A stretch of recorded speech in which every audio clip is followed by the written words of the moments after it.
On knowledge and education, for anyone to run for senator, the Constitution requires only ability to read and write and, if the number of years is associated with wisdom, the age of at least 35. Framers of the fundamental law assumed that most voters are discerning enough to choose qualified lawmakers for the Senate, supposedly cream of the crop, the brightest men and women of probity, who love their country, have abandoned selfish interest for public good, and will defend the Constitution to the death. But voters usually don't choose the best. With requirements for voters even less than qualifications for candidates, where the illiterate can vote and in many parts of the country the election can be bought, coerced, or stolen, what else can we expect? Uneven field. Even without the ills that plague elections, the playing field is not level.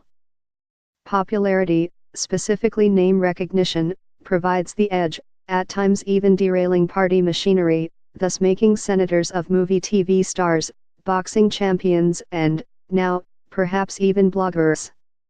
Mocha Uson's star has risen not because she is college educated, but because she is widely known as blogger and stage entertainer. Her lusty and full-throated rooting for then-candidate Rodrigo Duterte drew to her blog thousands of followers, which didn't go unnoticed by President Duterte, who gratefully hired her in the government. House Speaker Pantaleon Alvarez announced in Cebu last November 17 that his candidates for senator would include Uson. Controversies. Uson's followers cheered the news. Administration political tacticians said why not, with her marketability in mind. Aside from her internet audience, Uson has seized public curiosity because of the controversies she manages to fall or wade into, mostly embarrassing but all attention-getting. Those who raise eyebrows and ask why, see further decline in the quality of senators. But the argument for another recto or tornado on the Senate floor has long lost its steam. It no longer excites voters. Few who have shown the promise of a sterling career in the Senate soon flounder, to nobody's surprise, in the morass of politics. Name of the game to win the game. Popularity is crucial, not even hero popular, just recognition popular.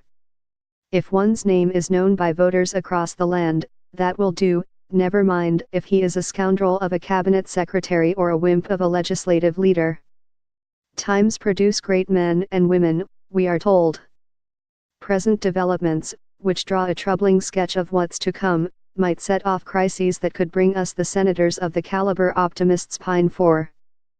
Shallow bench. A sad state for vote ridge, replete with talent. Cebu, whose current presence on the national podium is little or almost none, Legislative Executive Liaison Secretary Aide Sitoe and Presidential Assistant. For the Visayas, ASEC Michael Dino. Both will concede they're no senatorial timber yet. Apparently Cebu's bench is not deep, not even enough to keep at least one Cebuano senator every term of Congress. Factors for winning are not likely to change in the next decade or so. That should concern us, especially if the new crop might include Aguirre, Rock and, yes, Mocha Uson.